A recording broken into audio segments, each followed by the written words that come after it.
Hello everyone, welcome back to my blog. तो यहाँ पे बलिराजा वामन जी के पैरों की पूजा कर रहे थे। फिर देखो आप कैसी मस्त पूजा हो रही है।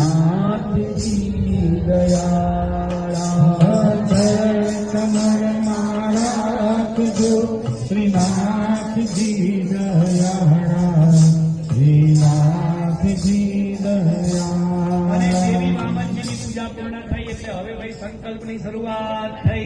ભાજપ જે પાટલો હતો એના ઉપર એમનો જમણો પગ મૂક્યો।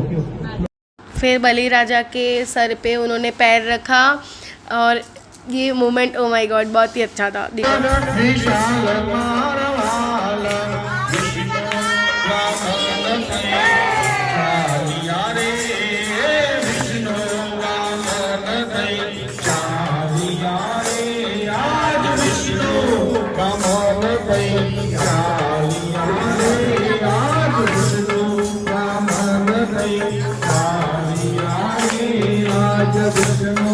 बलिराजा था। हाँ, बोलिए श्री वामन भगवान।